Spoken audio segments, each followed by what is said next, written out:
Hi, Amy. Abby. Last night we watched 90 Day Fiancé, Season 11, Episode 4. And before we begin, let me just do my quick little 1, 2, 3. Please, 1, rate and review and follow us wherever you listen to the podcast. Thank you. 2, watch our podcast on YouTube at 90 Day Fiancé Honestly. And 3, our subscriber-only content where we're discussing Season 2 of The Last Resort as well as Between the Sheets is available on Apple and Spotify only. Done. Let's begin. Jessica and Juan, they have a delicious breakfast in the morning. It looks so tasty. Where is the toast? Where is the bagel? What is wrong with a little bit of bread with your eggs? I don't know. And why a whole banana? What? Not even a fruit salad? No. And it's not even cut into pieces so that they have to smush it with their fork.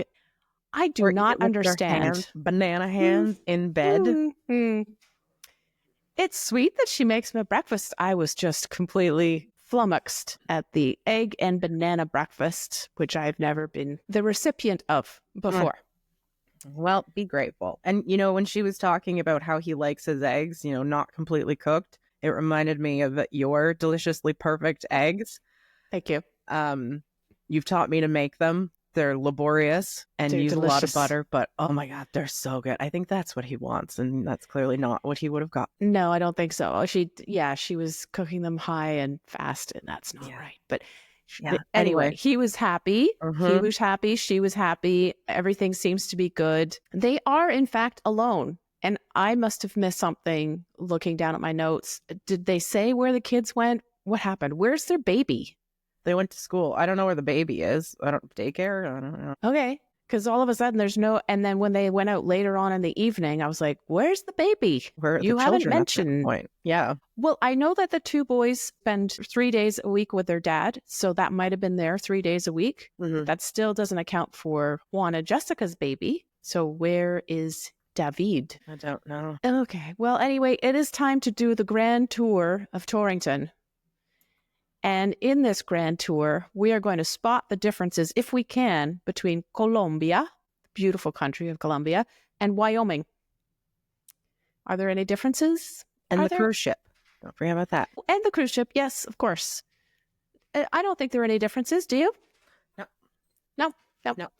It's so funny as Jessica is wandering around showing him things and Juan is pointing out how different it is for him. She's being irrationally positive. She's trying so hard to paint this life in Torrington as ideal and exactly the same as any life that he would have had anywhere else in Colombia or on the cruise ship. I felt very strongly that she was trying so hard. It was kind of silencing him. Like, let him manage this in his own mind, in his own time, in his own way. It's going to take him a while. It's not going to be perfect from the get-go. But if you try to force it, if you try to shut him up and not acknowledge the fact that he's finding differences and maybe it's going to take him a little while to adjust, then that's problematic. I find her personality to be like the toxic positivity.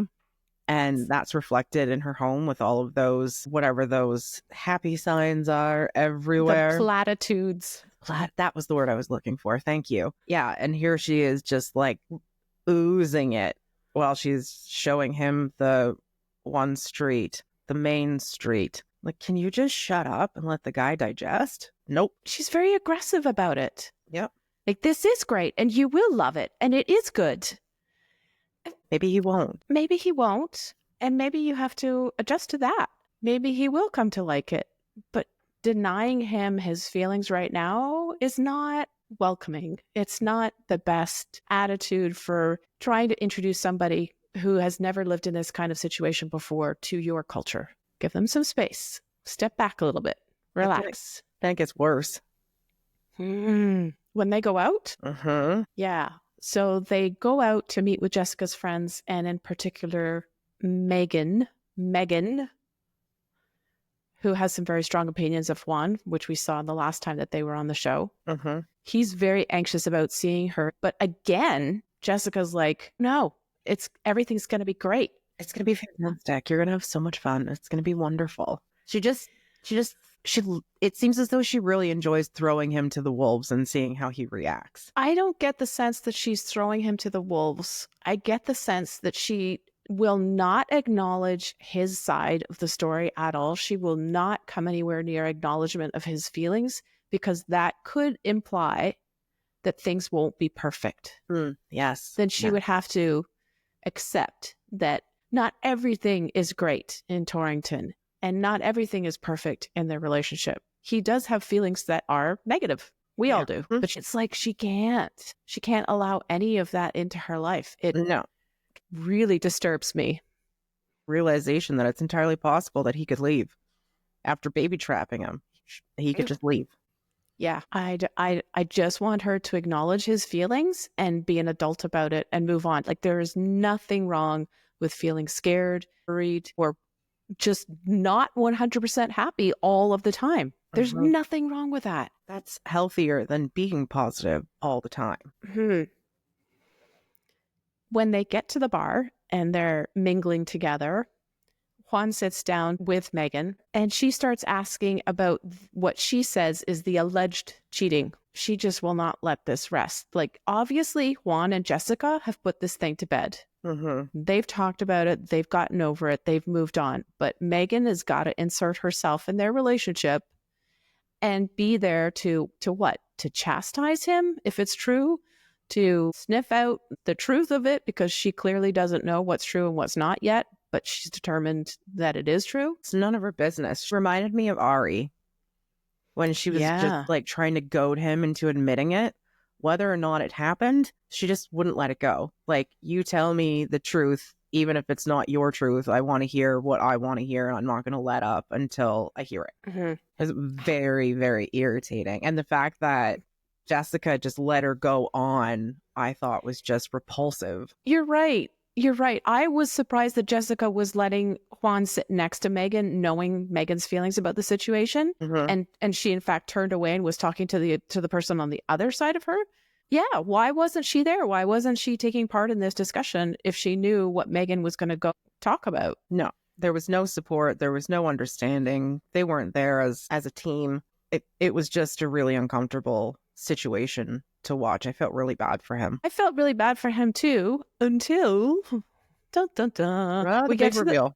And so he admits, yes, he cheated on the cruise ship. He did a bad thing. This is unfortunate. Okay, so she gets what she wants now, and now she's never going to let up. No, now she's never going to forgive him. She's not going to let it go, and it's going to be up to Jessica to intervene, to say, butt out. Juan and I we've dealt with this. It's over. We're not going to let it dictate the rest of our relationship. So if you can't let this go, then I'm going to have to let you go. No, I can see Jessica just saying, that's who she is.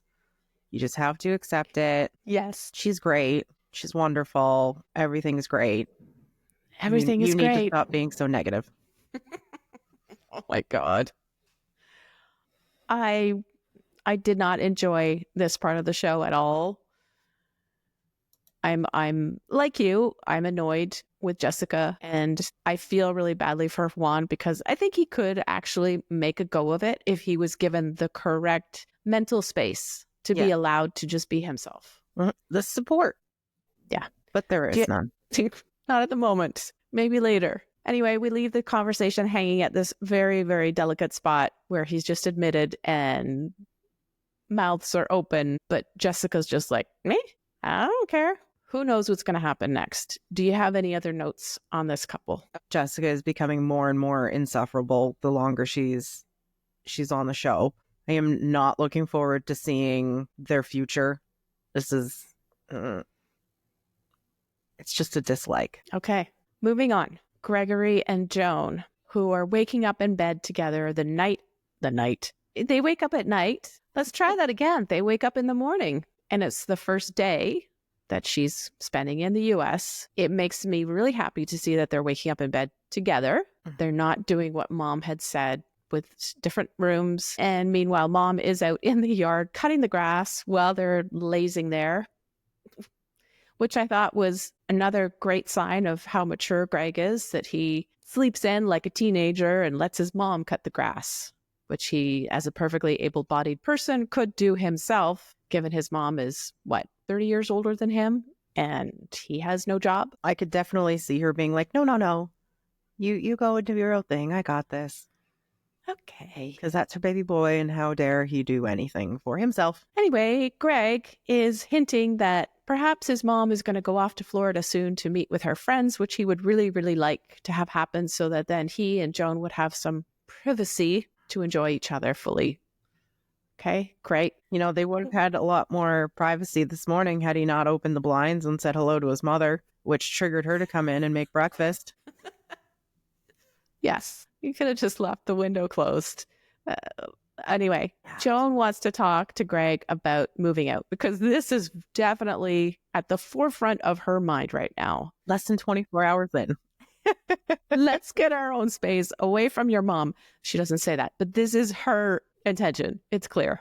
Greg, of course, says, no, I can't. It's too much money. I don't have that kind of cash right now. Can't do it. Okay, fair enough. He has no job. He has no savings. They can't do this at this point. Then, Mom is making them breakfast. Of course she is. Yes. Because Greg can't do it himself. Nope. And Mom is complaining about Joan again because Joan is taking another shower. Another shower. God forbid. I don't understand. People who shower every day? More than once. Oh, Lord. This is absolutely unacceptable. She brings this up, of course, to Joan as she must and should, and rightly so, as soon as Joan comes down for breakfast. Immediately. How many showers do you take? How long are they? Are they hot? My electricity bill, my water bill. Way to make Joan feel at home, Mom. Yep. Yeah, that's great. I have clearly established for myself in this scene that I do not like Mom. Yes, sorry. I agree. And she was saying, he's going to learn how to pay his bills and stuff when he moves out. Well, he's going to learn things when you stop doing everything for him. Mm-hmm.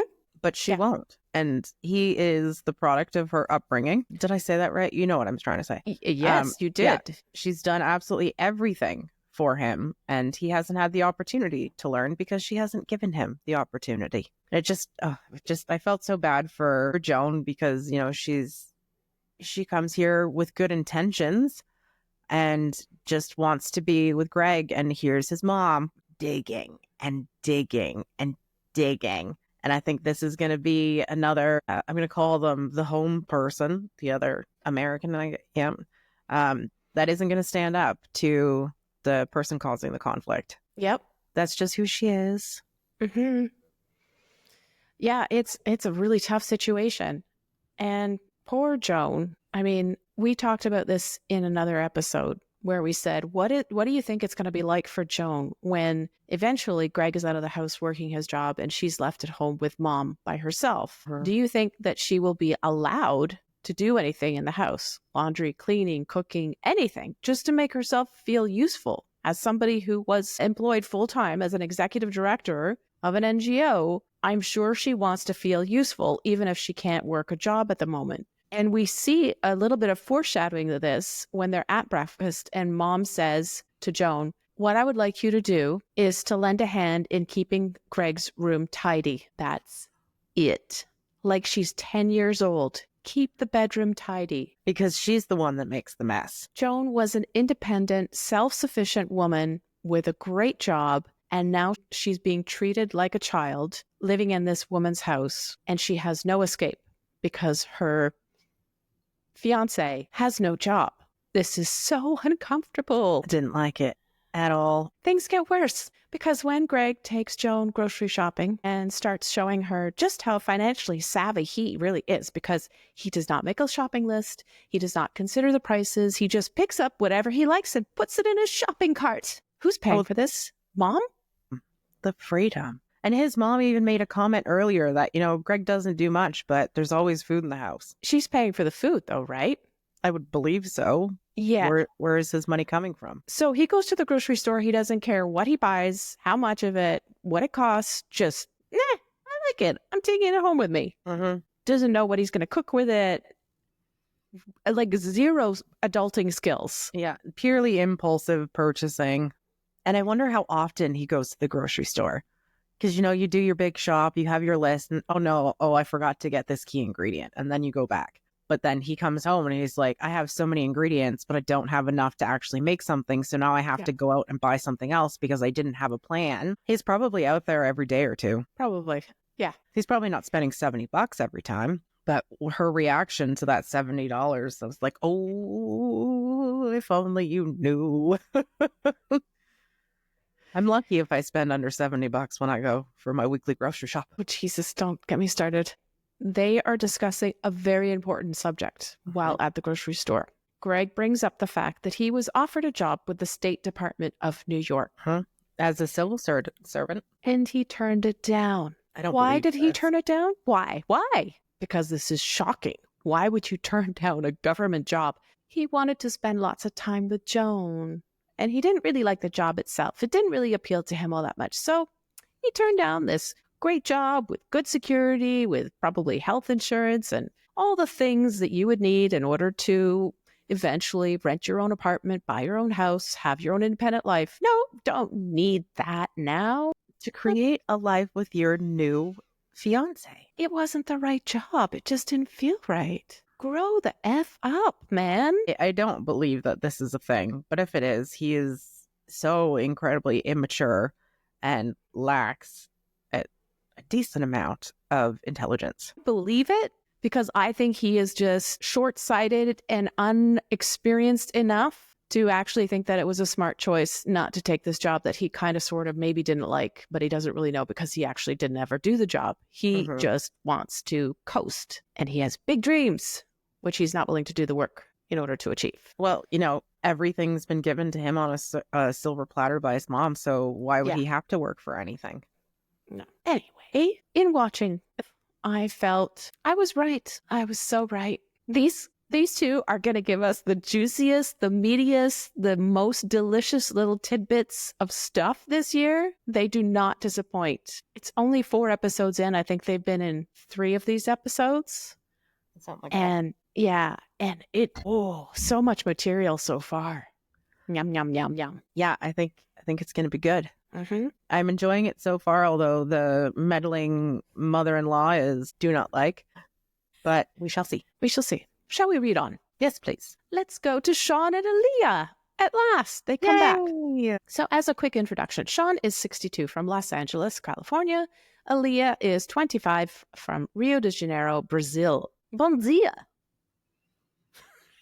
Okay. I forgot. Everybody's going, what? What was that?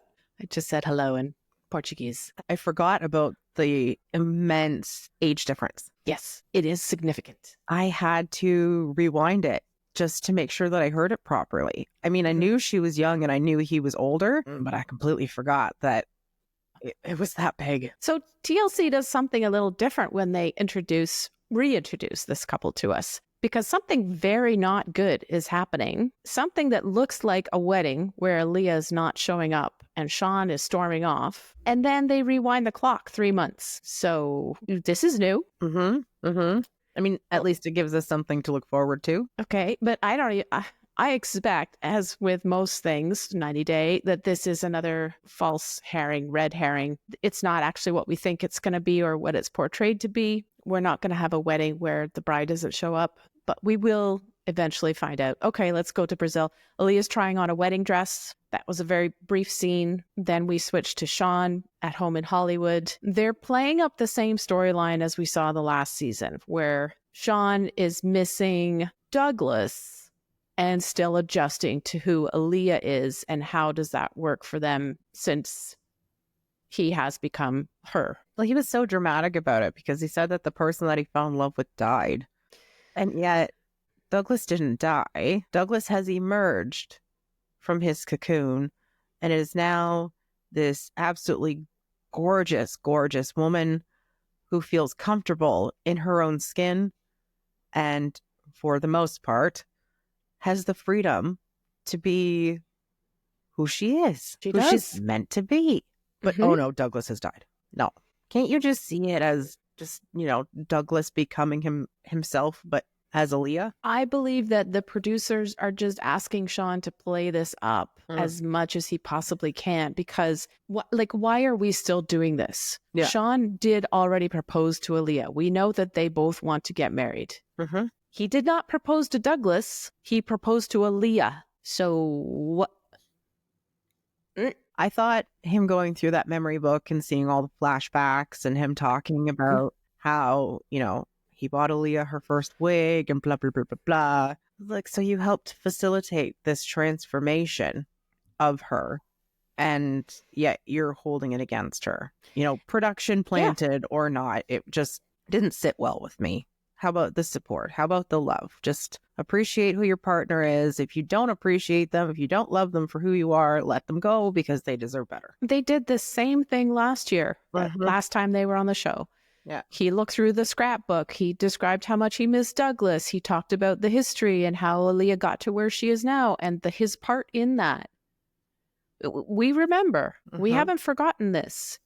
And like I said, he did propose to Alliya, which means you would think that he loves her. If he had proposed to Douglas and then there was the change, I can see how this storyline might have some traction, but he proposed to Alliya. Alliya is a woman. Like, why are we talking about this still? Yeah, we're beating the dead horse. Anyway, we go back to Brazil. We see that Alliya is getting ready for her interview day. It's the visa interview at the embassy. All of the documentation that she sent to the embassy, which must have been a long time ago, are for Douglas. So when did they do this paperwork? Was it well before they got engaged? My question is, did she actually change her name legally? Yeah. Don't know. So she's very nervous about going to this interview as Alliya, given that they are expecting somebody called Douglas to show up. And then she says that she's been denied a work visa and a school visa. Why have you applied for all of these other visas? And why not the K1 unless was before Sean? But she was denied for all of them. So that really enhances her anxiety with regards to this situation. And I can completely understand her apprehension with going in as herself. Though I'm really proud of her that she didn't bow down to society. She stood up. She went in as Alliya, looking as gorgeous as she is, with the confidence that she has.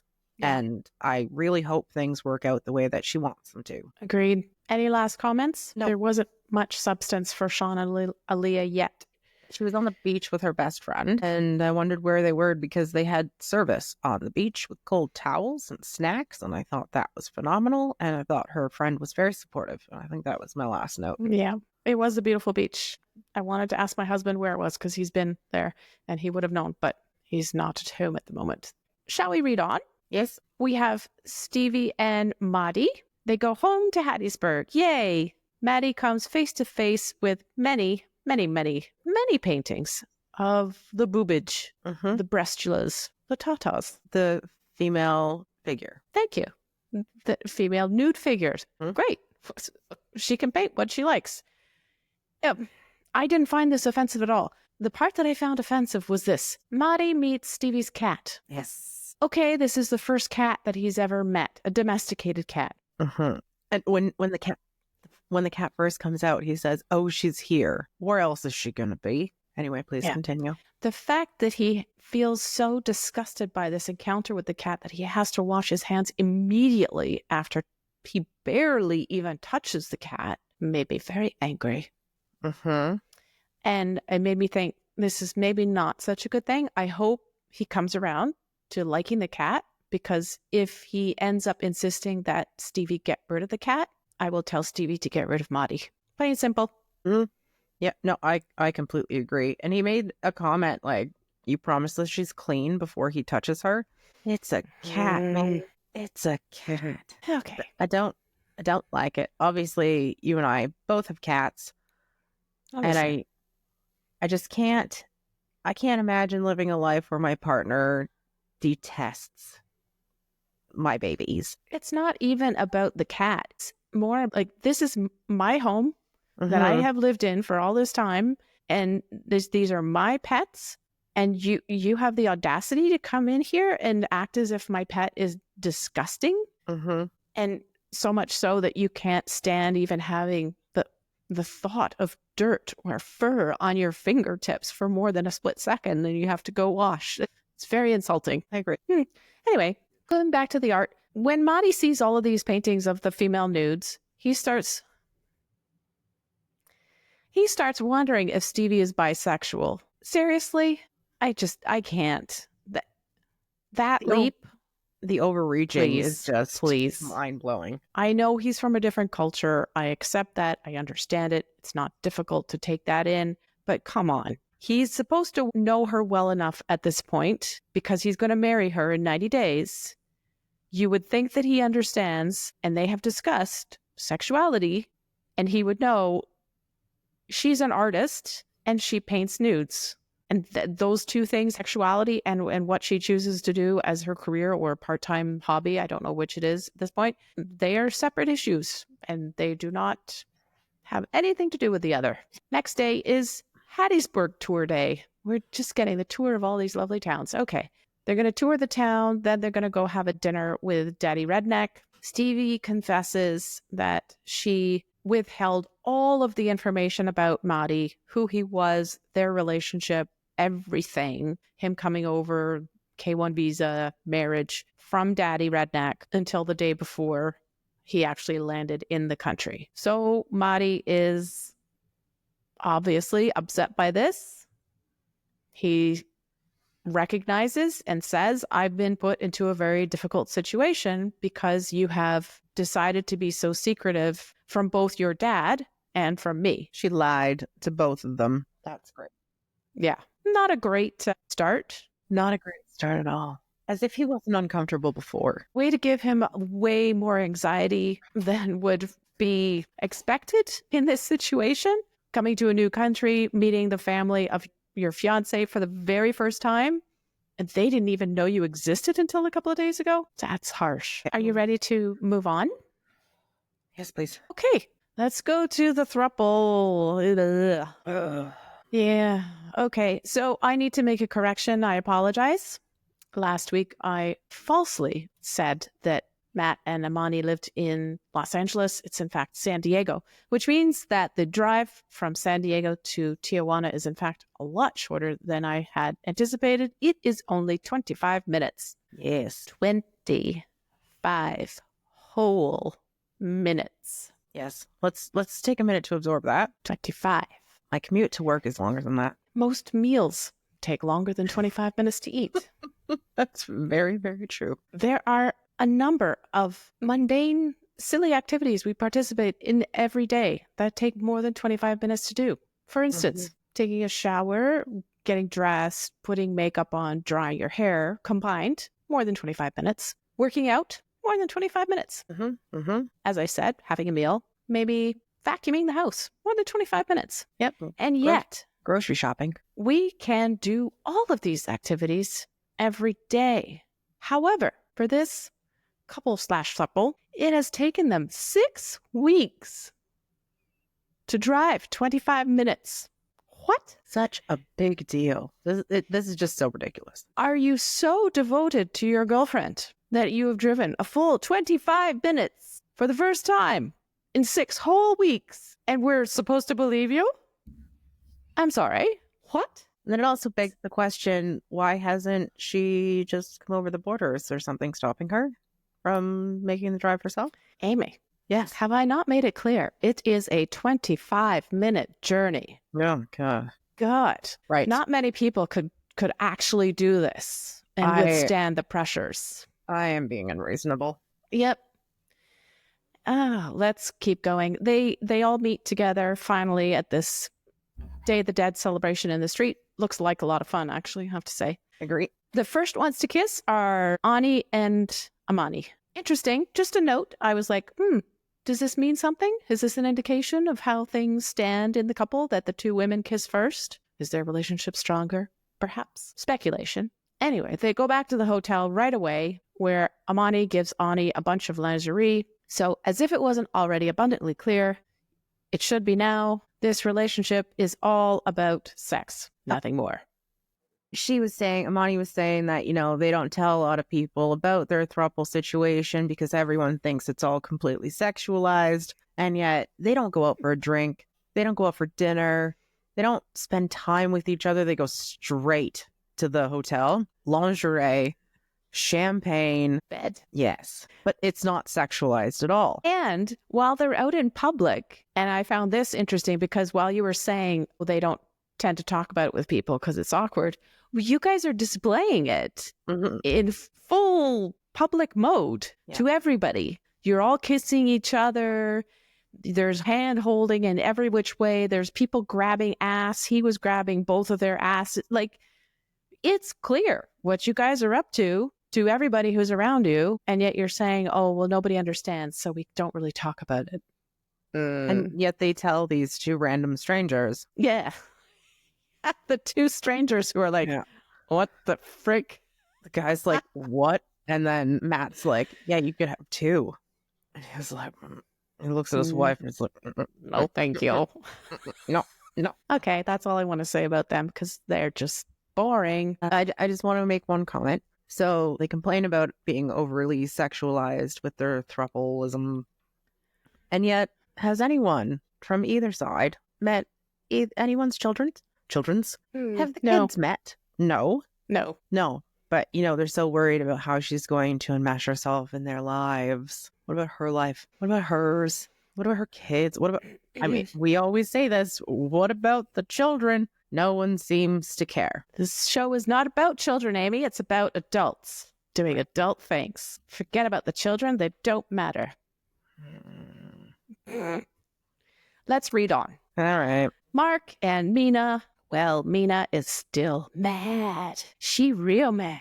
She's so mad it's the next day and she's not being happy yet. Oh, I love people who overreact. Mark brings her coffee in the morning. He's trying to smooth things over. She says she will try to give things a chance. Yeah, trying to give something a chance. That's a reach. I feel like she's been saying that since before she landed. And furthermore, your coffee sucks.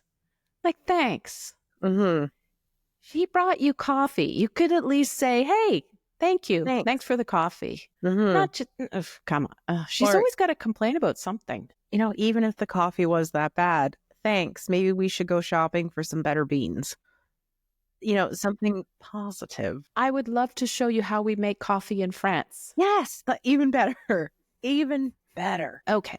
Mark invites friends over to meet Mina, which is a lovely idea. He's trying to integrate her into the community. And, of course, she complains. Everybody's too old. Everybody's older than 60. He's the youngest one. Oh, murder. There are no children for Maria to play with. And she will eventually go to school. There will be children there. She will develop friendships. And she did make a comment saying that it's entirely possible that, these people have grandchildren. Yes, entirely possible. You are not in the middle of the wilderness where you have absolutely no communication with the outside world. Right. There are people here. There are opportunities. And I'm sure, once you start meeting other parents, you'll be able to set up play dates. Like, you're not just stuck on this teeny tiny little ostracized island. You have options. Yeah, I showed you. I was looking at it on the map where they live because I wanted to get a sense of if we had been deceived last week when they went grocery shopping. And yes, they had. There are big, real grocery stores in their neighborhood, not far, in fact, closer than the store that they did go to. But that aside, I was looking at, are there any communities around there that are big and thriving and the kind of places where she would enjoy? And I noticed there was a town not too far away called Conway. I don't know if you're familiar with North Conway, which is a huge outlet place. It's wonderful shopping. So I'm sure he could take her to North Conway and she would be very, very happy. I don't know. They're outlets, though. That's not. No, but they're not. It's not like factory outlets, or it's not yucky outlets. The seconds, it's like good, really good outlets. LL Bean, J. Crew, good stuff. Timberland. No. Okay. Never mind. Let's go on. They are having this party. Mina's meeting Mark's friends. She says to some of these women that she's meeting for the very first time in her life that Mark needs authorization from Jordan for them to have a second baby. Great.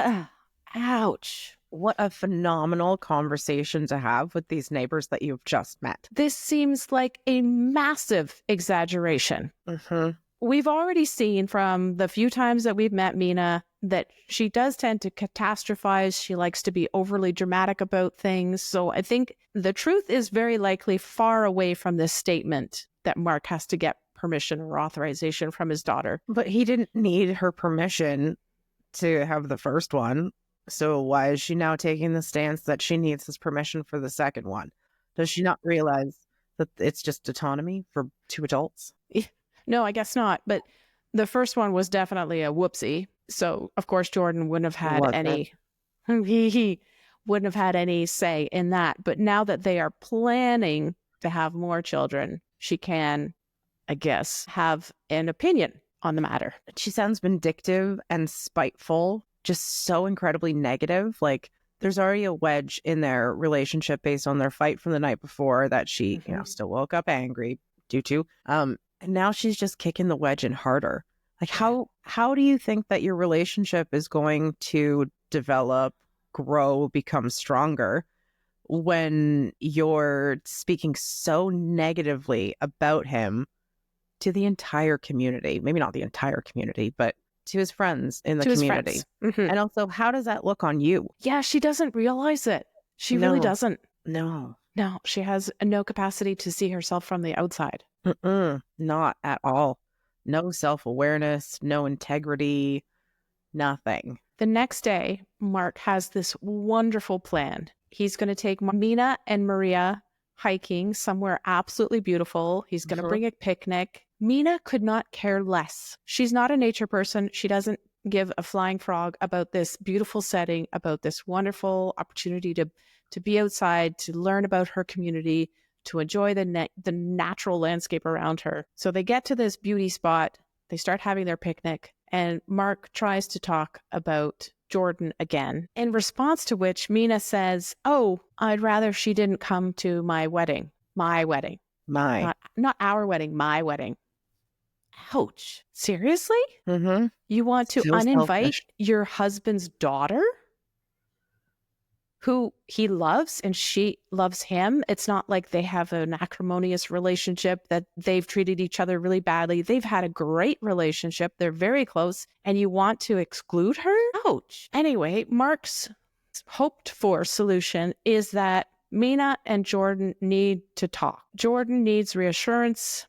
And I guess Mina does too, in a way, but she's really the bigger adult, or she should be the bigger adult in this situation. Mina instead wants for Mark to talk to Jordan and smooth things over.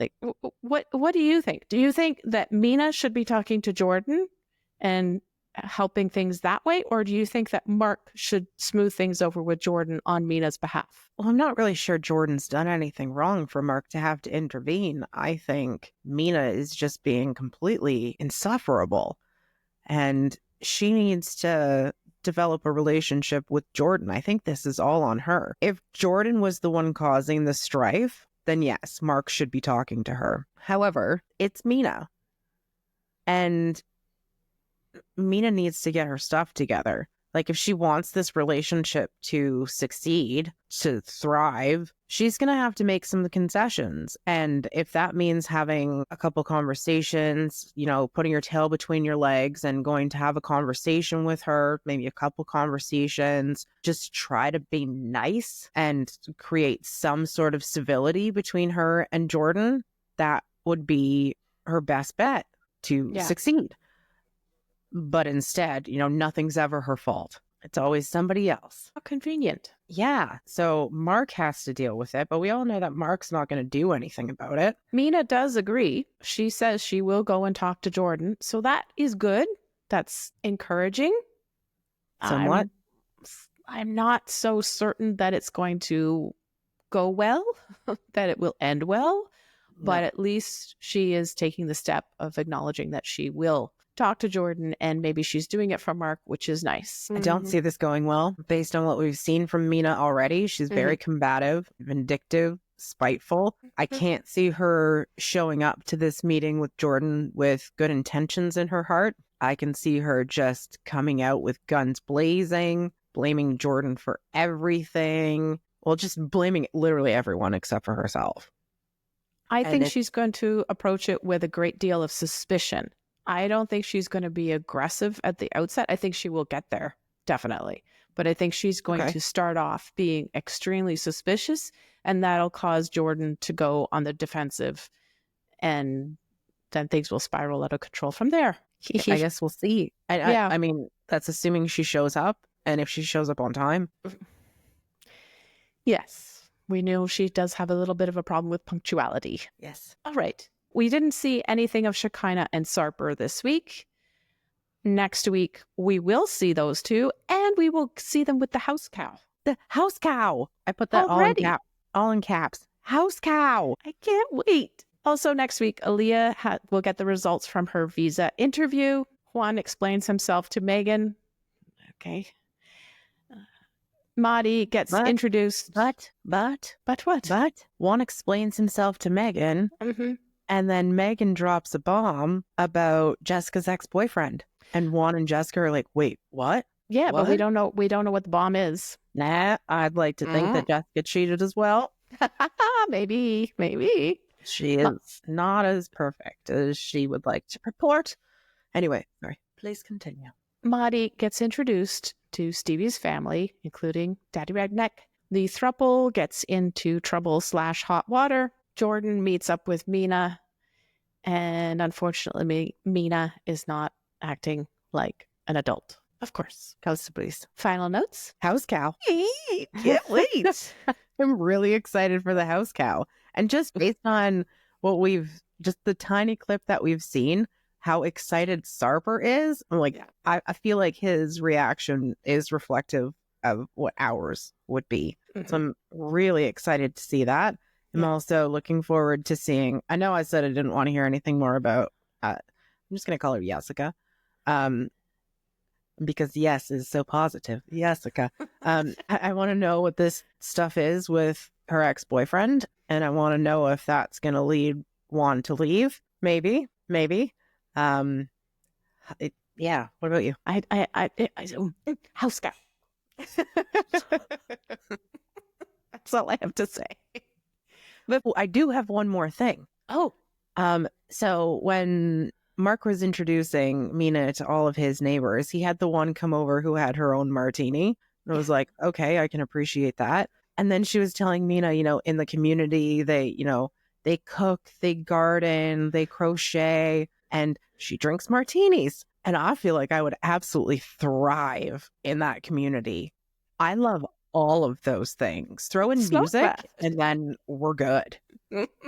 I would love this. Mina is completely missing out. I understand that it might not be her thing because it's not all, money, frills. But I would love that. They could probably teach me a lot about canning and preserves and... And they all have their own planes and they take off from behind their house. I mean, it's so cool. Yeah. And she doesn't see that. No. So, okay, that was my last point. Excellent. Before we go, if you're enjoying the 90 Day Fiancé Honestly podcast, please subscribe to or give our show a follow. And if you have an additional moment, please rate us and help other 90 Day fans to find the show. Thanks for listening. Thanks, everyone. See you next week.